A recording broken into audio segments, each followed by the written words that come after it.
She was 16 years old, and her own mother dropped her off like a bag of old clothes. The house belonged to her grandpa. He was a quiet man who smelled like pine soap and old coffee. She stood at his door with one bag and a broken heart.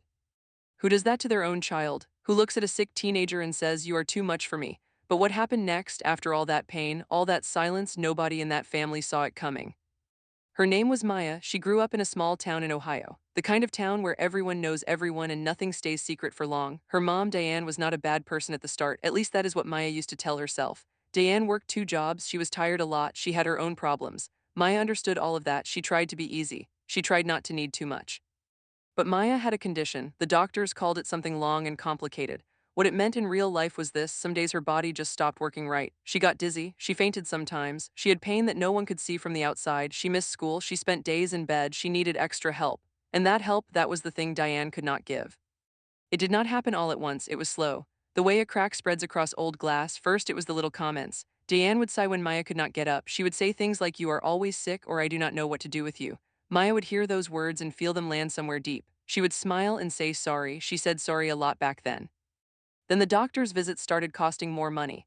Maya needed tests. She needed medicine. She needed to see a specialist 2 towns over. Diane took her the first few times, then she started sending Maya with a neighbor, then she stopped going at all. Maya started going alone on the city bus when she was 15. She would sit in those cold waiting rooms by herself, holding her own paperwork, answering questions that kids should not have to answer alone. And she did it all without crying. At least not until she got back on the bus. The day it all broke was a Tuesday in March. Maya remembered because it was raining, not heavy rain, just that thin cold drizzle that gets into everything. She had just come home from a rough day, her legs had given out at school. A teacher had to help her to the office. She called Diane. Diane did not pick up. She sat in the office for 2 hours before she called her grandpa, Harold. He drove 40 minutes to get her. He brought her home and made her soup. He did not say much. He just sat with her. Diane came home that night and she was angry. Not at the school, not at the situation, at Maya. She said Maya was making things up for attention. She said the doctors were wrong. She said Maya just did not want to go to school. Maya sat very still and listened. She had learned that arguing made it worse, but inside something was shifting. Something that had been soft for a long time was starting to harden. A week later, Diane called Harold. Maya was in her room, but she could hear everything. The walls in that house were thin. Diane said she could not do this anymore. She said Maya was too much. She said she needed her life back. There was a long pause, then Harold said something quiet that Maya could not hear. Then Diane said she would bring Maya over on Friday, just for a while, just to give herself a break. Harold agreed. He always said yes when it came to Maya. Friday came, Diane packed a bag, not Maya's whole room, just one bag like it was a weekend trip. She drove Maya to Harold's house without much talking. She hugged Maya at the door. It was quick, the kind of hug that does not mean anything. She said she would call. She got back in the car. She drove away. Maya stood at the door and watched the car disappear around the corner. Harold put his hand on her shoulder. He said, "Come inside, little bird." That was his name for her, little bird. Maya did not hear from Diane for 11 days. When Diane finally called, it was short. She asked if Maya was okay. Maya said yes. Diane said good. Then she said she needed a little more time. Maya said okay. She hung up and went and sat on the back porch and looked at Harold's garden. He grew tomatoes and peppers and mint. Everything was just starting to come up. She sat there until it got dark. Harold never made her feel like a burden. That was the thing that saved her. He was 68 years old and he lived alone and his knees hurt and he had his own doctor appointments and his own quiet sadness from losing grandma 2 years before. But he made room. He made real room. He put extra blankets on her bed. He learned what she could and could not eat. He drove her to every appointment without being asked. He sat in those waiting rooms with her. He held her paperwork. He asked the doctors questions that Maya did not know to ask. She started to get a little better, not because she was magically fixed. Her condition did not go away, but she was less stressed, less afraid. When your body is always in fear mode, it gets worse. Harold's house was calm. It smelled like coffee and pine soap and something safe. She started sleeping better. She started having more good days than bad ones. She started going back to school more often. She made one real friend there, a girl named Priya who lived 2 streets over and took the same bus. Priya never asked too many questions about why Maya lived with her grandpa. She just showed up. They would sit together on the bus and talk about nothing and everything.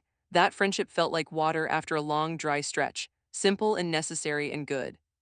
Maya started to think about what she wanted. Not just surviving, actually wanting things. She liked writing, she always had. Back when life was hard, she would fill notebooks with words just to get them out of her head. Harold found one of her notebooks once and read a few pages. He came to her and said, "Maya, you write like you have lived 100 years." She did not know what to say, she just smiled. But she kept writing after that. She started a blog, just small stuff at first. What it felt like to be sick when you were young, what it felt like when people did not believe you, what it felt like to lose someone who was still alive. That last one she wrote about without saying it was her mom, but everyone who had ever felt that kind of loss knew what she meant. The blog started getting readers, not thousands, not at first, but real people. People who left comments that said me too. People who said I thought I was the only one. That felt like something. Junior year, she applied for a special program at her school. It was a writing and journalism program. Only 10 students got in. She worked on her application for 3 weeks. Harold read every draft. He would sit across from her at the kitchen table with his reading glasses and make small marks in pencil and say things like, "This part is strong, but this part you're hiding. Be honest." She rewrote it 4 times. She sent it in on a Sunday night. She got in, she found out on a Wednesday afternoon. The letter came to the house and Harold brought it in and set it on the table without saying anything, just smiled. She opened it and her hands were shaking, then she read it and she screamed a little. Harold laughed. It was the first time she had heard him laugh like that in a long time. They had dinner that night with extra dessert because Harold said that is what you do when something good happens. She threw herself into that program. She wrote articles for the school paper. She interviewed people in town. She wrote a piece about living with a chronic illness as a teenager. Her teacher, Ms. Acaffer, called it one of the most honest pieces she had ever read from a high school student. It got picked up by a small online magazine, the kind that teenagers and young adults read. It got shared a lot, more than Maya expected. That piece was the one that changed things, because Diane saw it.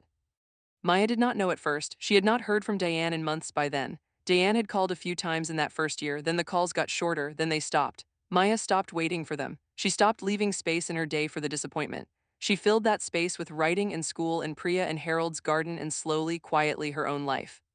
But the article reached Diane somehow. A cousin shared it, or maybe a neighbor. Maya was never sure. What she knew was that one evening in spring of her junior year, her phone rang and it was her mom. Maya almost did not answer. She sat there watching the phone light up and thinking about all the ways that call could go wrong. Then she thought about everything she had learned, about being honest, about not hiding. She picked up.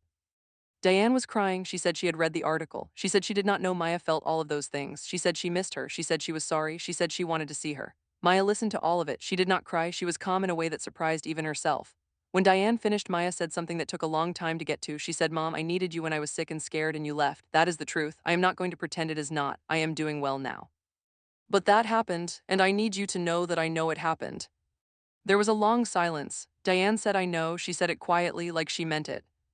They did not fix everything that night. That is not how real life works, but something shifted. The silence between them became a little less heavy. Maya agreed to meet her for coffee the next Saturday. Harold drove her. He waited in the car. He said, "I am right here if you need to leave early." She hugged him before she got out.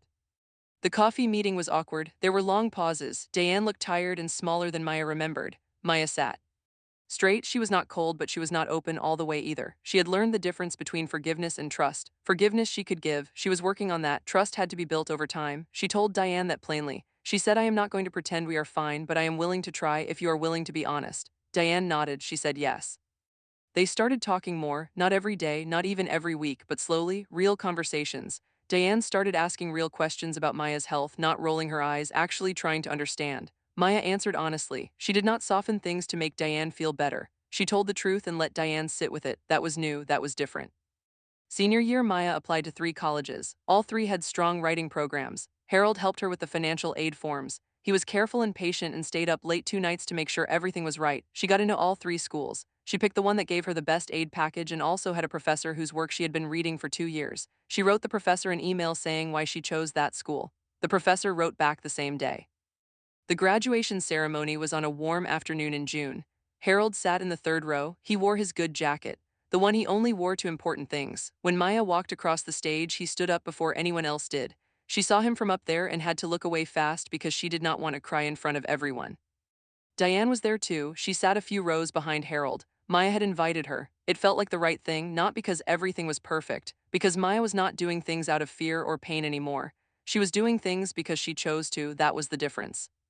After the ceremony, they took pictures, Harold and Maya together by the big oak tree. Then Diane came over and asked if she could be in one. Maya said yes. The 3 of them stood together. The photographer was Priya. She said, "Okay, everyone actually smile," and Harold laughed and Diane laughed a little and Maya smiled the realest smile. Priya got the shot. That night, Harold made her favorite dinner. Baked chicken and roasted peppers from his garden that he had saved and frozen from last summer. He said, "I have been waiting all year to make this for the right occasion." They ate at the kitchen table like always. They talked for 2 hours about college, about what she wanted to write, about the world and all the things in it. Harold said, "Maya, the thing about you is you always found a way through. Not around, through." She thought about that for a long time after he said it. She went to college that fall. She called Harold every Sunday. She sent him articles she wrote. He wrote back in emails that were careful and slow because he was not fast at typing, but he always wrote back every single time. She wrote a piece in her 2nd semester about grandparents who step in when parents cannot. It was published in the college literary journal. She sent a printed copy to Harold. He framed it and put it in the living room next to the photo of her grandmother. Diane kept showing up slowly, imperfectly. She sent a card on Maya's birthday, she called a few times, she asked real questions, she did not always get it right, but she was trying in a way she had not before. Maya let it happen without forcing it. She had learned that you cannot make someone become ready. You can only decide what you are willing to wait for and what you are not. She decided she was willing to give it space. But she was never going to go back to shrinking herself to make Diane comfortable. By the time Maya was a junior in college, she had a column in the campus paper. She had been published in 4 outside places. She had been asked to speak at a panel about young writers with chronic illness. She stood at that podium and looked out at the audience and thought about that rainy Tuesday in March when she was 15 and sitting alone in a school office waiting for someone to come. She thought about how far that felt. She thought about Harold's hand on her shoulder. "Come inside, little bird."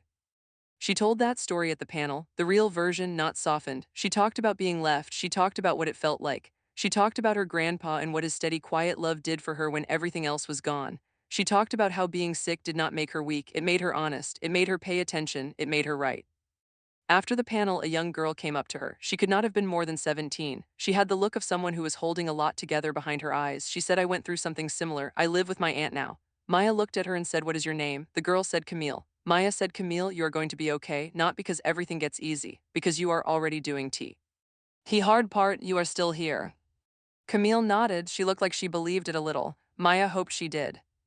Maya graduated with honors. Harold flew out for the ceremony. It was the first time he had been on a plane in 20 years. He wore the good jacket again. She picked him up from the airport and he walked out of the gate and she ran to him and hugged him and he held on for a long time. He said, "You did it, little bird." She said, "We did it."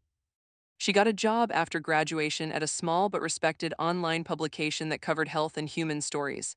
The exact thing she had been writing about for years. The editor who hired her said, "Your writing does not just inform people, it makes them feel less alone." That was the best thing anyone had ever said about her work. She moved into her first apartment. She bought a small plant for the kitchen window. She named it Harold. She sent her grandpa a picture of it and he responded with one thumbs up emoji and then called her 5 minutes later to say, "How do you make that little thing grow?" She talked him through watering schedules for 40 minutes and loved every second of it.